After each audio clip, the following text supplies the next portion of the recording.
Hello students, welcome to your Vidur academy. मैं प्रदीप कुमार आपके सामने उपस्थित हूँ इंडियन पॉलिटी का नेक्स्ट पार्ट लेकर, जिसमें आज हम राज्यपाल से संबंधित वो सभी क्वेश्चंस डिस्कस करने वाले हैं जो रेलवे ने अब तक पूछे हैं। ये क्वेश्चंस जैसे RRB NTPC, RRB group D, technician यहाँ से लिए गए हैं, इनके प्रीवियस ईयर के एग्जाम से लिए गए हैं। तो अभी तक आपने चैनल को सब्सक्राइब नहीं किया है तो चैनल को सब्सक्राइब कर लीजिए और वीडियो को ज़्यादा से ज़्यादा शेयर कर दीजिए। जो छात्र एनटीपीसी की तैयारी कर रहे हैं या फिर ग्रुप डी की तैयारी कर रहे हैं, उनके लिए ये सेशन काफ़ी महत्वपूर्ण है। तो स्टार्ट करते हैं आज का पहला क्वेश्चन। आज का पहला क्वेश्चन है, निम्नलिखित में से किस अनुच्छेद द्वारा राज्यपाल में राज्य की कार्यकारी शक्तियां निहित होती हैं? तो बताइए इसका कौन सा सही जवाब होगा। इसका सही जवाब हो जाएगा ऑप्शन ए, अनुच्छेद 154 में। अनुच्छेद 154 में राज्य की कार्यकारी शक्तियां, राज्यपाल में राज्य की कार्यकारी शक्तियां निहित होती हैं। चलिए इसकी डिटेल देख लेते हैं। अनुच्छेद 154 राज्य की कार्यपालिका शक्ति राज्यपाल में निहित होगी और वह इस संविधान के अनुरूप या तो स्वयं या अपने अधीनस्थ अधिकारियों के माध्यम से प्रयोग करेगा।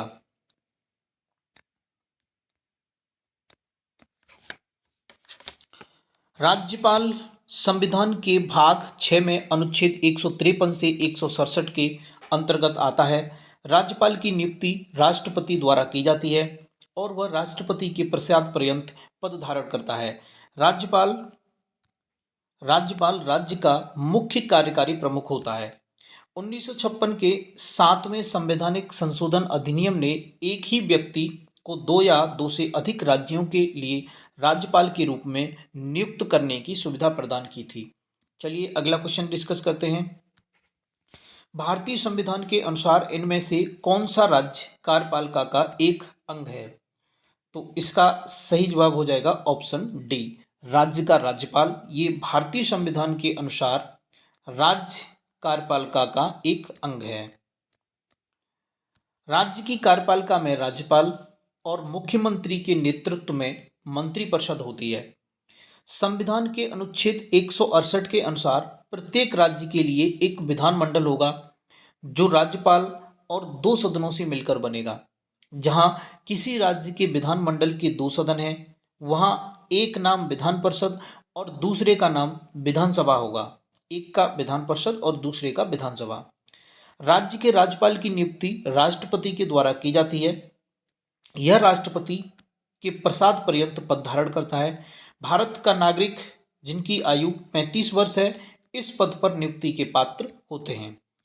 अगला क्वेश्चन है, भारतीय संविधान के डैश के अनुसार राज्य की कार्यपालिका शक्ति राज्यपाल में निहित होगी और वह इसका प्रयोग प्रत्यक्ष रूप से स्वयं या अपने अधीनस्थ अधिकारियों के द्वारा करेगा।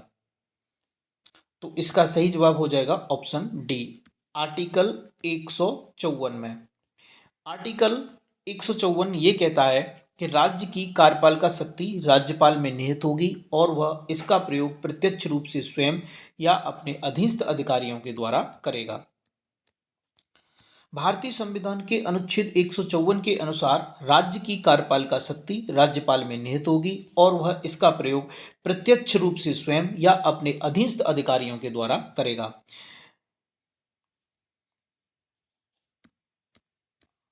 देखिए ये इस क्वेश्चन को हम चलो देखना चाहो देख लो। केरल के वर्तमान राज्यपाल कौन है? पी सदा शिवम। ठीक है, अभी फिलहाल कौन है आप चेक कर लेना। अगला है, भारत के संविधान का कौन सा अनुच्छेद राज्यपाल की नियुक्ति से संबंधित है? तो इसका सही जवाब हो जाएगा ऑप्शन डी, अनुच्छेद 155। आर्टिकल 155 ये राज्यपाल की नियुक्ति से संबंधित है। भारत के संविधान का अनुच्छेद 155 राज्यपाल की नियुक्ति से संबंधित है। इसके तहत राज्यपाल को राष्ट्रपति अपने हस्ताक्षर और मुद्रा सहित अधिपत्र द्वारा नियुक्त करेगा। राज्य की कार्यपालिका का प्रमुख राज्यपाल होता है। वह अपनी शक्तियों का प्रयोग प्रत्यक्ष रूप से अथवा अधीनस्थ अधिकारियों के माध्यम से करता है। अर्थात राज्यों में राज्यपाल की स्थिति कार्यपालिका के प्रधान की होती है, परंतु वास्तविक मुख्यमंत्री के नेतृत्व वाले मंत्रिपरिषद में निहित होती है।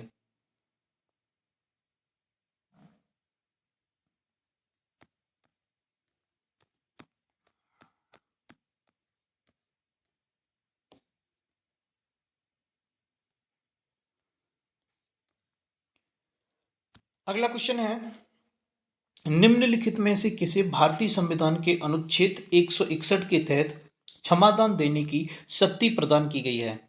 तो इसका सही जवाब हो जाएगा ऑप्शन डी, राज्यपाल को अनुच्छेद 161 के तहत क्षमादान देने की शक्ति।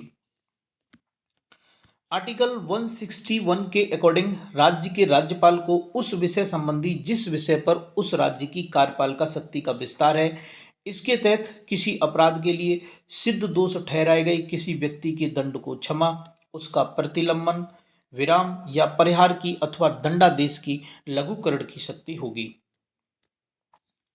अगला क्वेश्चन है, निम्नलिखित में से कौन सा कथन सही है? बताइए कौन सा सही है? तो इसका सही जवाब हो जाएगा ऑप्शन डी। क्या कह रहा है? राज्य मंत्रिपरिषद सामूहिक रूप से राज्य के विधानसभा के प्रति जवाबदेही होती है।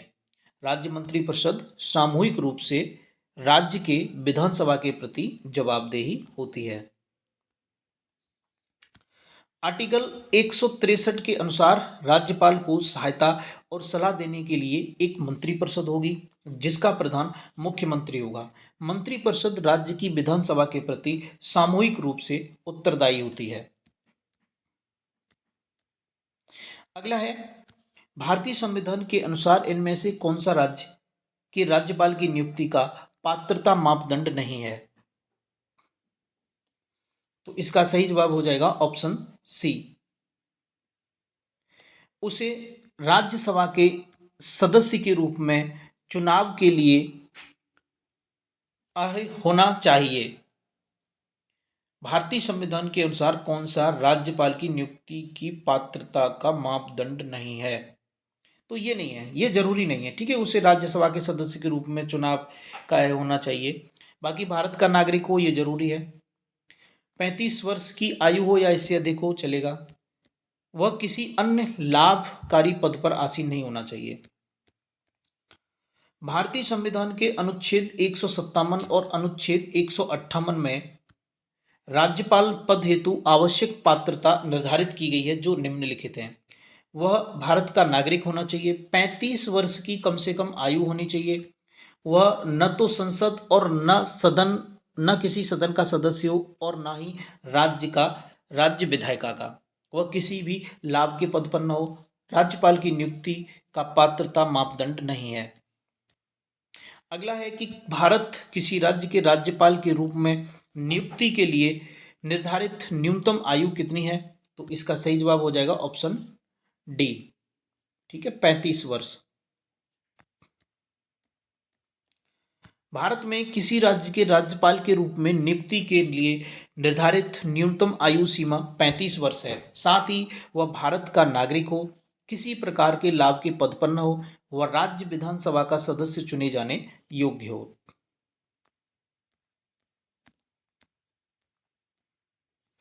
राज्य के गवर्नर की नियुक्ति किसके द्वारा की जाती है? तो इसका सही जवाब होगा ऑप्शन बी, राष्ट्रपति के द्वारा। राज्य की कार्यपालिका प्रमुख राज्यपाल होता है। इसकी नियुक्ति राष्ट्रपति द्वारा 5 वर्षों की अवधि के लिए की जाती है, परंतु यह राष्ट्रपति के प्रसाद पर्यंत पद धारण करता है। राज्यपाल राज्य के विश्वविद्यालयों का कुलाधिपति होता है तथा उप कुलपतियों को भी नियुक्त करता है। राज्यपाल मुख्यमंत्री को तथा मुख्यमंत्री के सलाह से उसकी मंत्रिपरिषद के सदस्यों को नियुक्त करता है तथा उन्हें पद एवं गोपनीयता की शपथ दिलाता है। अगला है, भारतीय गणराज्य में एक केंद्र शासित प्रदेश के प्रशासनिक प्रमुख को क्या कहा जाता है? बताइए क्या कहा जाता है? तो इसका सही जवाब हो जाएगा ऑप्शन ए, उपराज्यपाल। भारतीय गणराज्य में एक केंद्र शासित प्रदेश के प्रशासनिक प्रमुख को उपराज्यपाल कहा जाता है। भारतीय गणराज्य में केंद्र शासित प्रदेश के प्रशासनिक प्रमुख को उपराज्यपाल कहा जाता है। संविधान के भाग 6 में राज्य शासन के लिए प्रावधान है। नई दिल्ली, पुडुचेरी, अंडमान और निकोबार द्वीप समूह में प्रशासनिक प्रमुख उपराज्यपाल होते हैं। अगला है कि भारत में lieutenant governor dash dash dash dash dash क्या है, बताइए। तो इसका सही जवाब हो जाएगा ऑप्शन बी। केंद्र शासित प्रदेश के नाम मात्र के प्रमुख के रूप में कार्य करते हैं। कौन? Lieutenant governor. Lieutenant governor Bharat में केंद्र शासित प्रदेश के नाम मात्र के प्रमुख के रूप में कार्य करते हैं। भारत में लेफ्टिनेंट गवर्नर केंद्र शासित प्रदेश के नाम मात्र के प्रमुख के रूप में कार्य करते हैं। सामान्य तौर पर भारत के राष्ट्रपति प्रत्येक संघीय प्रदेशों, चंडीगढ़, पंजाब और हरियाणा की संयुक्त राजधानी सहित संघ प्रदेशों में लेफ्टिनेंट गवर्नर तथा प्रशासकों की नियुक्ति करते हैं। दिल्ली, पुडुचेरी व अंडमान निकोबार द्वीप समूह के प्रमुख लेफ्टिनेंट गवर्नर तथा चंडीगढ़, लक्षद्वीप, दमन एवं दीव, दादर नागर हवेली के प्रमुख को प्रशासक कहा जाता है। अब जो क्वेश्चंस हम डिस्कस करेंगे ये क्वेश्चंस होंगे स्टेट लेजिस्लेचर से, राज्य विधानमंडल से रिलेटेड वो सभी क्वेश्चंस होंगे जो अब तक रेलवे के विभिन्न एग्जाम में पूछे गए हैं और आगे भी पूछे जाते रहेंगे। ठीक है, तो चलिए डिस्कस करते हैं 549वें क्वेश्चन को, जो इंडियन पॉलिटी का है और राज्य विधानमंडल का पहला क्वेश्चन है। भारतीय संविधान के अनुच्छेद 170 के अनुसार प्रत्येक राज्य की विधानसभा में डैश अनधिक और 60 से अन्यून्य सदस्य होंगे जो राज्य में प्रादेशिक निर्वाचन क्षेत्रों से प्रत्यक्ष निर्वाचन द्वारा चयनित होंगे। बताइए। तो इसका सही जवाब हो जाएगा ऑप्शन सी, 500 और 60। भारतीय संविधान के अनुच्छेद 170 के अनुसार प्रत्येक राज्य की विधानसभा में 500 अनधिक और 60 से अन्यून्य सदस्य होंगे जो राज्य में प्रादेशिक निर्वाचन क्षेत्रों से प्रत्यक्ष निर्वाचन द्वारा चयनित होंगे। अनुच्छेद 170 के अनुसार प्रत्येक राज्य की विधानसभा में 500 से अनधिक और 60 से अन्यून सदस्य होंगे जो राज्य में प्रादेशिक निर्वाचन क्षेत्रों से प्रत्यक्ष निर्वाचन द्वारा चयनित होंगे।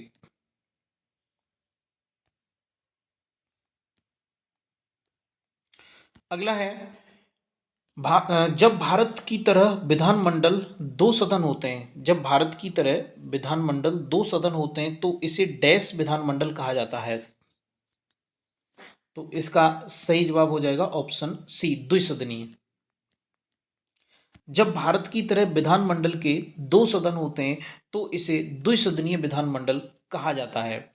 राज्यों में विधायिका को विधानमंडल कहते हैं। संविधान में राज्यों को एक सदनात्मक या द्विसदनात्मक विधायिका स्थापित करने का विकल्प दिया जाता है। वर्तमान में 6 राज्यों में द्विसदनात्मक विधानसभा और विधान परिषद विधायिका है। निम्नलिखित में से कौन भारतीय राज्य के सबसे लंबे समय तक सेवारत मुख्यमंत्री रहे हैं? तो बताइए। इसका सही जवाब हो जाएगा ऑप्शन डी, पवन कुमार चामलिंग। ये भारतीय राज्य के सबसे लंबे समय तक सेवारत मुख्यमंत्री रहे हैं। कहाँ के थे ये? सिक्किम के। सिक्किम के पूर्व मुख्यमंत्री पवन कुमार चामलिंग भारत में किसी भी राज्य में सबसे अधिक समय तक मुख्यमंत्री के रूप में सेवा करने वाले मुख्यमंत्री हैं। इन्होंने बिना किसी बाधा के 25 साल का लंबा कार्यकाल पूरा किया। इन्होंने पश्चिम बंगाल के पूर्व मुख्यमंत्री ज्योति बसु का रिकॉर्ड तोड़ दिया, जिन्होंने 23 साल तक पद संभाला था। उल्लेखनीय है कि Sikkim democratic front SDF, Sikkim democratic front के संस्थापक अध्यक्ष पवन कुमार चामलिंग दिसंबर 1994 में मुख्यमंत्री बने थे। अगला है कि अनुच्छेद 170 के अनुसार प्रत्येक राज्य की विधानसभाओं में सीटों की संख्या डैश से अधिक नहीं होनी चाहिए। तो इसका सही जवाब हो जाएगा ऑप्शन डी, 500 से अधिक नहीं होनी चाहिए। ऐसा आर्टिकल 170 कहता है कि प्रत्येक राज्य की विधानसभा में सीटों की संख्या 500 से अधिक नहीं होनी चाहिए। भारतीय संविधान के अनुच्छेद 170 के अनुसार किसी राज्य की विधानसभा के सदस्यों की न्यूनतम और अधिकतम संख्या क्रमशः 60 और 500 होनी चाहिए। कम से कम 60 और अधिक से अधिक 500। लेकिन यहाँ पर अपवाद है गोवा, जिसमें 40 सीटें हैं, मिजोरम में 40, सिक्किम में 32। ठीक है, ये अपवाद है, आप याद रखिए। 40 गोवा में, मिजोरम में 40, सिक्किम में 32। अनुच्छेद 371 के तहत विशेष राज्य का दर्जा देकर यह व्यवस्था की गई है। अक्टूबर 2020 तक प्राप्त जानकारी के अनुसार कितने भारतीय राज्यों में द्विसदनीय विधानमंडल है? तो इसका सही जवाब हो जाएगा ऑप्शन बी, 6 राज्यों में अभी द्विसदनीय विधानमंडल है। विधान परिषद राज्य विधानमंडल का उच्च सदन होता है। अनुच्छेद 169 के तहत संसद विधि द्वारा किसी राज्य में विधान परिषद के सृजन या उत्साधन के लिए उपबंध कर सकती है यदि उस राज्य की विधानसभा तथ्य संबंधी संकल्प अपनी कुल सदस्य संख्या के बहुमत तथा उपस्थिति एवं मतदान देने वाले सदस्यों के 2/3 बहुमत से पारित कर दें तो अनुच्छेद 171 के तहत विधान परिषद के गठन का प्रावधान किया गया है। वर्तमान में 6 राज्यों में है, जैसे आंध्र प्रदेश, बिहार, महाराष्ट्र, कर्नाटक, तेलंगाना और उत्तर प्रदेश में विधान परिषदों का अस्तित्व है। विधान परिषद एक स्थायी सदन है। इसके सदस्यों का कार्यकाल 6 वर्ष का होता है। अगला क्वेश्चन है, बताइए कि इनमें से किस राज्य में विधान परिषद नहीं है? विधान परिषद नहीं है, बताइए किस में नहीं है? तो हिमाचल प्रदेश, माफ कीजिए, ये क्वेश्चन फिर से सुन लीजिए, ठीक है। निम्नलिखित में से कौन से राज्य में विधान परिषद है, आपको बतानी है किसमें। तो हिमाचल प्रदेश में नहीं है, असम में नहीं है, मध्य प्रदेश में नहीं, आंध्र प्रदेश में है। निम्नलिखित में से कौन से राज्य में विधान परिषद नहीं है, इनमें से बताइए। तो इसका सही जवाब हो जाएगा ऑप्शन डी, केरल में विधान परिषद नहीं है, बाकी कर्नाटक, महाराष्ट्र और तेलंगाना में विधान परिषद है। निम्नलिखित में से किस केंद्र शासित प्रदेश में विधानसभा है? तो इसका सही जवाब हो जाएगा ऑप्शन बी, दिल्ली में। दिल्ली में दिल्ली क्या है, एक केंद्र शासित प्रदेश है और इसमें विधानसभा है। वर्तमान भारत में कुल 8 केंद्र शासित प्रदेश हैं। इनमें से दिल्ली, पुदुचेरी और जम्मू कश्मीर की अपनी विधानसभाएं हैं। भारतीय संविधान के अनुच्छेद 239 ए को मूल रूप से 14वें संविधान संशोधन अधिनियम 1963 द्वारा लाया गया था। इसका उद्देश्य संसद को केंद्र शासित प्रदेशों के लिए विधायिका का गठन करने में सक्षम बनाना है। अगला है कि भारत में किसी राज्य की पहली महिला मुख्यमंत्री कौन थी? तो इसका सही जवाब हो जाएगा ऑप्शन बी, सुचेता कृपलानी। ये भारत के किसी राज्य की पहली महिला मुख्यमंत्री थी, किसकी थी? यूपी की थी। ठीक है। सुचेता कृपलानी का जन्म पंजाब के अंबाला में एक बंगाली ब्राह्मण परिवार में हुआ था। यह एक भारतीय स्वतंत्रता सेनानी एवं राजनीतिज्ञ थी। वह उत्तर प्रदेश की मुख्यमंत्री बनी। कहाँ की? उत्तर प्रदेश की। और भारत की प्रथम महिला मुख्यमंत्री थी। सुचेता कृपलानी ने भारत छोड़ो आंदोलन में भाग लिया और बाद में महात्मा गांधी के साथ मिलकर अहिंसा के रास्ते पर काम किया। 14 अगस्त 1947 को इन्होंने वंदे मातरम गीत भी गाया। अगला है कि भारत के निम्नलिखित में से कौन से पूर्व या वर्तमान मुख्यमंत्री पहले मंदिर के एक पुजारी थे? तो इसका सही जवाब हो जाएगा ऑप्शन ए, योगी आदित्यनाथ। योगी आदित्यनाथ, जिनका मूल नाम अजय सिंह बिष्ट, गोरखपुर के प्रसिद्ध गोरखपुर मंदिर के महंत यानी पुजारी तथा राजनेता हैं। आदित्य गोरखनाथ मंदिर के पूर्व महंत अवैधनाथ के उत्तराधिकारी हैं। ये हिंदू युवाओं के सामाजिक, सांस्कृतिक और राष्ट्रवादी समूह हिंदू युवा वाहिनी के संस्थापक भी हैं। वर्तमान समय में योगी आदित्यनाथ उत्तर प्रदेश के 21वें मुख्यमंत्री हैं। द्विसदनीय विधानसभा का मतलब क्या है? तो इसका सही जवाब हो जाएगा ऑप्शन सी। विधायकों को दो अलग अलग विधानसभाओं में बांटा जाना ही द्विसदनीय विधानसभा का मतलब होता है।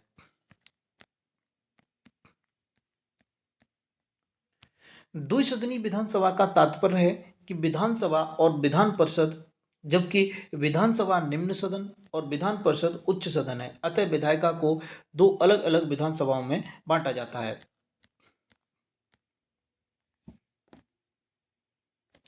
राज्य के मुख्यमंत्री के बारे में निम्नलिखित में से कौन सा तथ्य सच नहीं है?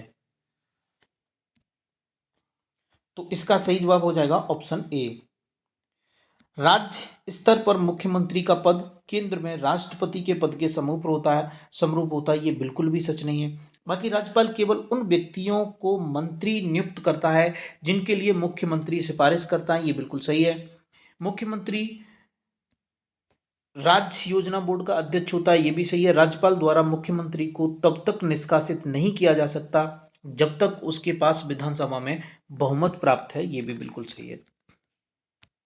राज्य में मुख्यमंत्री के बारे में निम्नलिखित तथ्य सत्य हैं, जैसे राज्यपाल विधानसभा में बहुमत दल के नेता को मुख्यमंत्री नियुक्त करता है। राज्यपाल विधानसभा में बहुमत दल के नेता को मुख्यमंत्री नियुक्त करता है, ये बिल्कुल सही है। मंत्रियों के विभागों का बंटवारा मुख्यमंत्री द्वारा किया जाता है। मुख्यमंत्री राज्य योजना बोर्ड का अध्यक्ष होता है। राज्यपाल द्वारा मुख्यमंत्री को तब तक निष्कासित नहीं किया जा सकता जब तक उसके पास विधानसभा में बहुमत प्राप्त है। राष्ट्रीय राजधानी क्षेत्र दिल्ली के चुनाव के पश्चात मुख्यमंत्री की नियुक्ति राष्ट्रपति द्वारा होती है और मुख्यमंत्री राष्ट्रपति के प्रति उत्तरदायी होता है। भारत के किसी राज्य का मुख्यमंत्री बनने के लिए कितनी आयु होनी चाहिए कम से कम? तो इसका सही जवाब हो जाएगा ऑप्शन ए 25 साल। राष्ट्रपति हो या उपराष्ट्रपति या राज्यपाल बनना है तो कम से कम 35 साल, और राज्यसभा सदस्य 30 साल, या मुख्यमंत्री या लोकसभा सदस्य 25 साल। अब जो क्वेश्चंस हम डिस्कस करेंगे ये क्वेश्चंस होंगे जुडिशरी से, न्यायपालिका से, वे सभी क्वेश्चंस जो अब तक रेलवे ने विभिन्न एग्जाम में बार बार पूछे हैं और आगे भी पूछे जाएंगे। भारतीय संविधान का कौन सा अनुच्छेद संघ राज्य क्षेत्रों के लिए उच्च न्यायालयों से संबंधित है? तो इसका सही जवाब हो जाएगा ऑप्शन ए 241, 241। ये भारतीय संविधान का अनुच्छेद 241 है जो संघ राज्य क्षेत्रों के लिए उच्च न्यायालयों से संबंधित है। अनुच्छेद 241 के अनुसार संसद विधि द्वारा किसी संघ राज्य क्षेत्र के लिए उच्च न्यायालय गठित कर सकेगी या ऐसे राज्य क्षेत्र में किसी न्यायालय को इस संविधान के सभी या किन्हीं प्रयोजनों के लिए उच्च न्यायालय घोषित कर सकेगी। भारतीय संविधान में प्रदत्त न्यायपालिका की स्वतंत्रता और न्यायिक समीक्षा पुनरावलोकन डैश से अंगीकृत किए गए हैं? तो इसका सही जवाब हो जाएगा ऑप्शन डी, अमेरिकी संविधान से। भारतीय संविधान में प्रदत्त न्यायपालिका की स्वतंत्रता और न्यायिक समीक्षा को अमेरिकी संविधान से लिया गया है। न्यायिक पुनर्वलोकन से तात्पर्य न्यायालय की उस शक्ति से है जिसके द्वारा न्यायालय विधायिका द्वारा बनाए गए कानूनों तथा कार्यपालिका द्वारा जारी किए गए आदेशों की जांच करती है, और मूल ढांचे के प्रतिकूल होने पर न्यायालय उस कानून व आदेश को अवैध घोषित करती है। संविधान में अनुच्छेद 13, 32, 132 और 133 तथा 226 के द्वारा उच्च न्यायालय एवं उच्चतम न्यायालय को न्यायिक पुनर्वलोकन की शक्ति दी गई है। अमेरिकी संविधान के विदेशी स्रोत जैसे अमेरिका से प्रस्तावना और मौलिक अधिकार लिए गए हैं, ब्रिटेन से संसदात्मक शासन प्रणाली और एकल नागरिकता, जर्मनी से आपातकाल, रूस से मौलिक कर्तव्य। उच्च न्यायालय की रिट जारी करने की शक्ति डैश के अंतर्गत आती है? तो बताइए इसका सही जवाब क्या होगा? इसका सही जवाब हो जाएगा ऑप्शन बी 226, आर्टिकल 226 के अंतर्गत आती है। भारतीय संविधान का अनुच्छेद 226 उच्च न्यायालय के उसके अधिकार क्षेत्र के भीतर सरकार सहित किसी भी व्यक्ति या प्राधिकरण को मौलिक अधिकारों के साथ साथ अन्य कानूनी अधिकारों के प्रवर्तन के लिए आदेश और 5 प्रकार के रिट जारी करने की शक्ति देता है। अगला क्वेश्चन है, भारतीय संविधान का कौन सा अनुच्छेद उच्च न्यायालयों के न्यायाधीशों द्वारा शपथ या प्रतिज्ञान से संबंधित है? तो इसका सही जवाब हो जाएगा ऑप्शन डी, अनुच्छेद 219। ठीक है, अनुच्छेद 219 क्या है? भारतीय संविधान का अनुच्छेद 219 उच्च न्यायालयों के न्यायाधीशों द्वारा शपथ या प्रतिज्ञान से संबंधित है। भारतीय संविधान का संरक्षक कौन होता है? तो इसका सही जवाब हो जाएगा ऑप्शन डी, सर्वोच्च न्यायालय। भारतीय संविधान का संरक्षक सर्वोच्च न्यायालय को माना जाता है। सर्वोच्च न्यायालय को न्यायिक पुनर्विलोकन की शक्ति प्राप्त है। सर्वोच्च न्यायालय की यह शक्ति संविधान के मूल ढांचे का हिस्सा है, जिसे संसद न तो कम कर सकती है न ही समाप्त कर सकती है। अगला है, डैश से अभिप्राय उन मामलों से है जिन पर उच्चतम न्यायालय द्वारा निचली अदालतों में जाने से पहले प्रत्यक्ष रूप से विचार किया जा सकता है। तो इसका सही जवाब होगा आरंभिक अधिकारिता।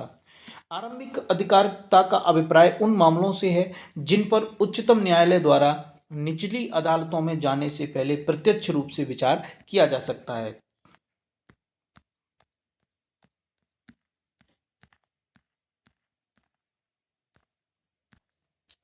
उच्चतम न्यायालय की आरंभिक अधिकारिता शक्तियों के मूल अधिकारों के प्रवर्तन संबंधी मामलों पर लागू होती है और न्यायालय इन अधिकारों के प्रवर्तन के लिए अनेक आदेश यानी रिट जारी कर सकता है। संविधान के अनुच्छेद 131 के अंतर्गत केंद्र और राज्यों के बीच होने वाले विवादों का निर्णय करने की भारत की उच्चतम न्यायालय की शक्ति मूल अधिकारिता के अंतर्गत आती है। आरंभिक अधिकारिता उन मामलों से भी संबंधित है जिन पर उच्चतम न्यायालय द्वारा निचली अदालतों में जाने से पहले प्रत्यक्ष रूप से विचार किया जा सकता है। भारत के मुख्य न्यायाधीश की नियुक्ति निम्न में से कौन करता है? तो इसका सही जवाब हो जाएगा ऑप्शन डी, भारत का राष्ट्रपति भारत के मुख्य न्यायाधीश की नियुक्ति करता है। भारत के मुख्य न्यायाधीश की नियुक्ति भारत के राष्ट्रपति द्वारा की जाती है। मुख्य न्यायाधीश 65 वर्ष की आयु तक अपने पद पर बना रह सकता है। ठीक है, वर्तमान में जो सीजीआई हैं कौन है, आप कमेंट बॉक्स में टाइप करके बताइएगा। अभी चेंज हो गए हैं, तो chief justice of India Bharat के मुख्य न्यायाधीश वर्तमान में कौन है, आप कमेंट बॉक्स में टाइप करके बताइए। 1950 के मूल संविधान में एक सर्वोच्च न्यायालय की परिकल्पना की गई थी, जिसमें एक मुख्य न्यायाधीश और डैश अवर न्यायाधीश को हो सकते हैं, जहां इस संख्या को बढ़ाने की जिम्मेदारी संसद पर छोड़ दी गई थी। तो इसका सही जवाब हो जाएगा ऑप्शन बी, 7। 1950 के मूल संविधान में सर्वोच्च न्यायालय में एक मुख्य न्यायाधीश तथा 7 अन्य न्यायाधीश थे। वर्तमान में सर्वोच्च न्यायालय में एक मुख्य न्यायाधीश और 33 अन्य न्यायाधीश हैं। आज का अंतिम क्वेश्चन, भारतीय संविधान के अनुच्छेद 124 के एक प्रावधान के अनुसार सर्वोच्च न्यायालय का न्यायाधीश 65 वर्ष की आयु तक अपने पद पर आसीन रह सकता है। तो यहाँ से आगे हम नेक्स्ट वीडियो में डिस्कस करेंगे। तो आज का सेशन आपको कैसा लगा कमेंट बॉक्स में टाइप करके ज़रूर बताइए, और अभी तक आपने चैनल को सब्सक्राइब नहीं किया है तो चैनल को सब्सक्राइब कर लीजिए और वीडियो को शेयर कर दीजिए, और वीडियो को लाइक नहीं किया है तो लाइक भी कर दीजिए। मिलते हैं नेक्स्ट वीडियो में। Thanks for watching. जय हिंद।